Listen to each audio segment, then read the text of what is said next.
What's up, ladies and gentlemen? This is Crisis169 coming to you live with another Power Spectrum Internet here. I'm here, you're here, let's get on with it now. Um, I'm gonna make a video here discussing um some situations here at hand that will better suit people in the long run. This will help people, I think, a little bit here. First off, I wanted to send out once again the condolence to the family of Terry Funk and Bray Wyatt, Wildum Rotunda, known as Bray Wyatt, Brad Wyatt. He passed away today of a heart attack, or yesterday, and Terry Funk passed away 2 days ago now. His wife passed away. Terry Funk's wife passed away in 2019, so I believe he's with her again. Um, just temporary, gone. And I think he wanted, I guess, to be with her because when we lose somebody, I'm not saying he died by his own hand or anything at all. I'm saying that Terry Funk passed away because his old age, but also may miss his wife, and that does play a role in your health sometimes when your other passes away. So I want to give my condolences to his kids.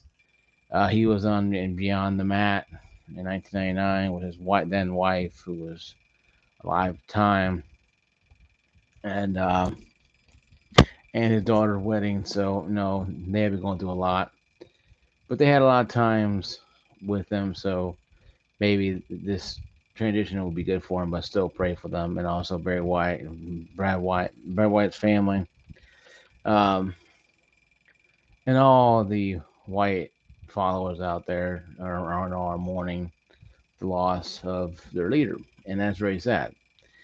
But my condolences to the Will families. There'll probably be charity. No, they'll probably have some charity thing going on or whatever for them or whatever.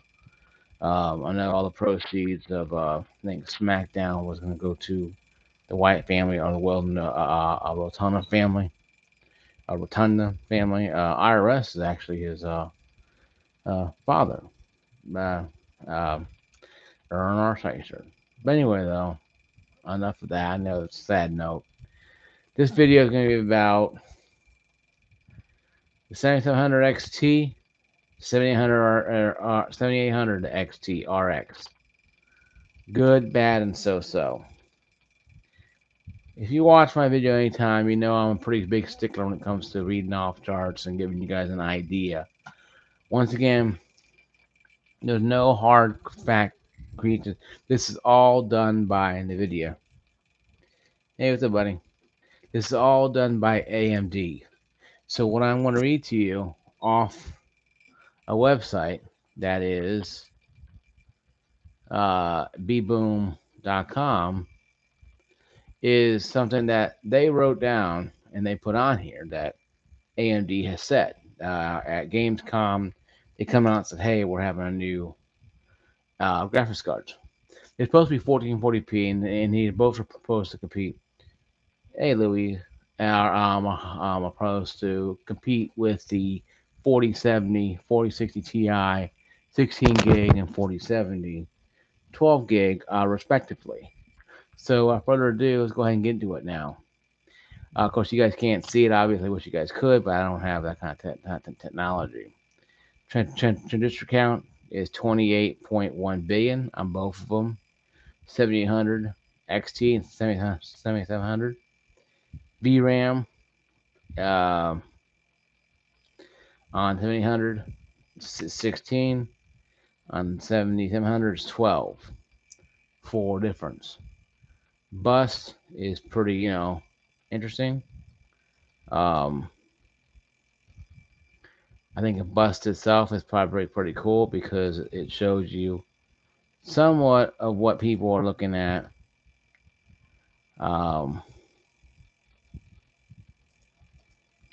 So it shows you what's going on here. 12 gigabyte, and why does the VRAM kind of bother me? I think the VRAM bugged me a little bit because I'm gonna go back here to live view. The VRAM bugs me a little bit here. Is because the VRAM now we're being told that anything below 10.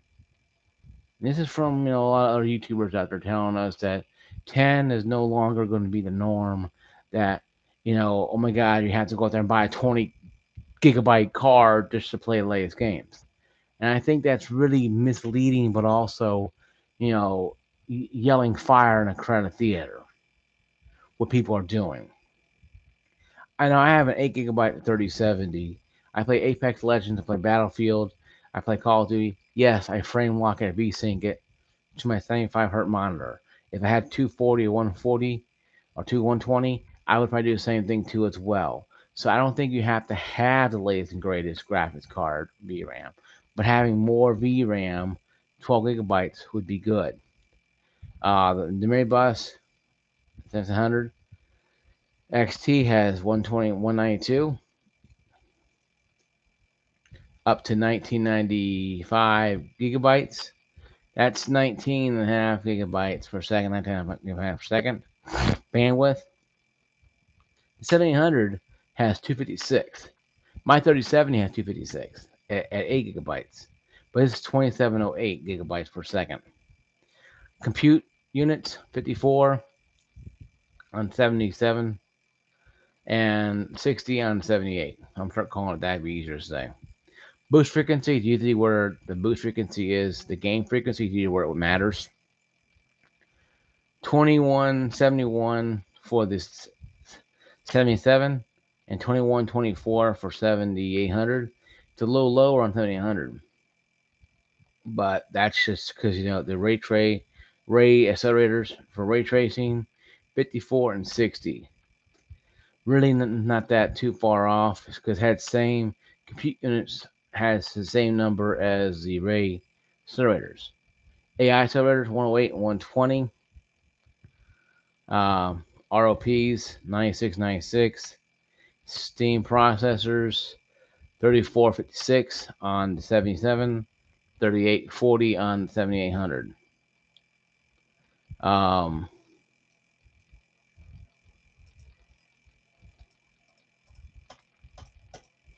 I think that's really going to be get this damn thing out of the way. Really going to be about not it, but it's one of those things you got to look at that breaks it down a little bit here. The texture units, 216 on 7700, 240 on 7800. Power, 245 watts, 7700, 7700. Yeah, 7700 has 77 has 245. 7800 has 263. Recommend power supply 700 watts. My power supply is 750. So I would be literally in the threshold of 50 watts over what's recommended.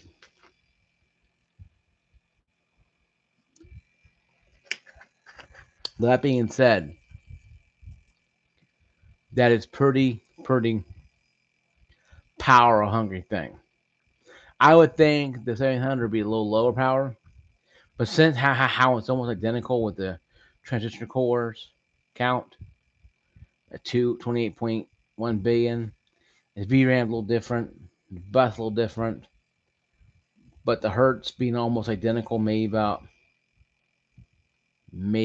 about 30, 40 difference, maybe 100 difference.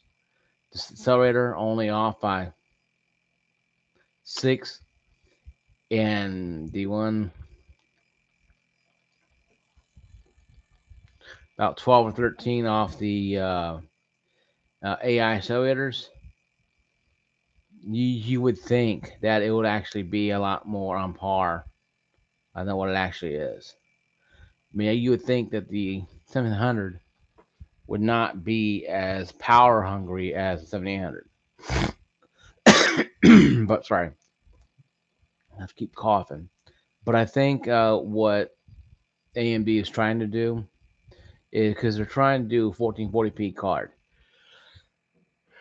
Sorry, guys. I got a yawn, of course. You know how it goes. 12 o'clock in the morning. Um, and I've been up since 9 this morning. I woke up early, obviously. But I think the power supply, recommended power supply 700 watts is not really that bad because hell, the 4090 requires a big ass power supply practically. I wouldn't surprise if it required you to plug in the damn transformer outside. Because that's a beefy ass lugger. And then those two cards, they look pretty beefy if you look at them. They look beefy, but not beefy like a 4090. And also prices too, though. Prices 7800, 499. Not bad. About much of the console. You're buying a console and you're plugging it into your gaming rig. 7700 is going to be, drum roll please, 449. The 7700 could be as much of a non-starter as the 4060 8 gigabytes and 4050 60 gigabytes. It's going to be a non-starter. Now, available September 6th. So that's less than, you have 1, 2, you may have 2 weeks left. And I don't think anybody can be beating down the door to go buy. Granted, it's 12 gigabyte card. If you can't find one, because the 3080 is hard to find, folks. Let's be reasonable here, okay? Let me be reasonable, okay? Let me speak on this. Hear me out. The 3080s, 3090s are expensive still. The 4070s are cheap. 47 Ti is about the same price as the 3080. 6800 XT beats the crap out of mostly all of them except the 3080. 3080 hard to find. So much so you have to find, not bootleg, but find ones that have been used. Now, have they been farmed? Have they been used for 5, 6 years and drove into the ground? You don't know for sure. No one knows for sure. But I know something now. And what I do know is this. The 7700 XT could be screaming non-starter. Of course, it has Asus and Asus Rock and BioStar, Gigabyte, PowerCool, Sapphire, FXX, Yellowstone, some Japanese company or Chinese company, whatever it is, making these things. I'm having them set that way, and that's fine. Then the chart here shows the 7700 beating out the 16 gigabyte 4060 Ti and Call of Duty, Cyberpunk, games of that nature. But no Battlefield 2042 on here though. Resident Evil ray tracing, a lot better, but 7800 4070 is getting beaten by a 16 gigabyte 7800. Okay, guys, let me speak on this. Okay, we all know that AMD has been exaggerating a lot of their numbers. I won't know, you won't know until Jay's 2 cents, Gaming Nexus, a lot of these Paul's hardware, hardware unbox, get their hand on these things. I wish I could get a hand on one of these things, try it out, but I'm too poor. I don't have that kind of connections as these guys do, as I mentioned. Subscribe them down below. They're actually in below my channel there. No, on the bottom of my channel. Subscribe to them all you want. But the point being, guys, is this. These gentlemen I mentioned won't know anything more as I do about these until they get them into the rig or test stations and actually start testing them. I wish I can get one and test it for you, but like I said, I'm too poor to go get one. And I'm a nobody. But that's why I love all my subscribers. I have no problem saying that. But do I want to have one? No. Do I like to review one? Yeah, well, definitely. But I wouldn't do it here. I'll do it at my brother-in-law's sister's house when they have a stand. They can do it and have it live streamed, and But I'm not holding my breath for that. What I'm saying is that no one's going to know what these cards are capable of until Paul's Hardware D-Box, hardware unboxing, um, Gaming Nexus, Jay's 2 cents, get their hands on it, plug it into their hardware, and get it able to do something with it. But that's something that has to be dealt with them. I'll make a future video, let you know what to talk about. But until then, is what we have to go on. My predictions, I think 7700 will probably be somewhat of a non-starter unless they don't knock the price down a little more. If they can knock it down to $400 or $350, make it more enticing, people will buy that over a 4070. Especially with the bus is actually 192 instead of 128 with this 47.60R. And I think all cards are, I think that made it 48 and 4090. Bus are 192. Those are 128 with 4050s, 4070s. That's pretty decent deal. But you're testing on a brand new card that has been tested really. So testing new cards, especially on the AMD side, can be a certifiable nightmare.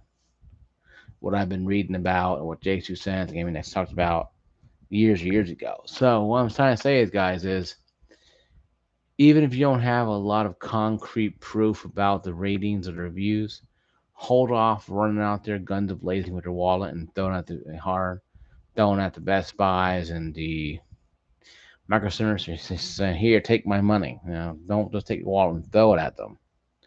Um, don't throw them anyway, because you probably get punched in the face. But point being is this: don't throw stuff up somebody. You probably get punched in the face. And two, don't rush out and buy anything brand new right now until we know for sure exactly how it's going to work and what's going to happen if it doesn't work. Um, like I said, though, guys, it's really weird out there. You know, people were expecting this. I was kind of caught off guard with this reveal. A lot of people were expecting it. I thought they would come out maybe probably later on. But like I said, though, it's one of those things that happens. So stay tuned for more information on this. I'll do a follow up on this immediately when it comes out. When the reviews come out and when the embargoes lift, I'll let you guys know what they talked about. You probably find out for yourself too as well. But if you want to hear what I have to say, and I'll say it in my own words, my own language, and then we'll go from there. Once again, guys, like, subscribe, and ring that bell. I'll see you guys later. Peace out. Thank you all.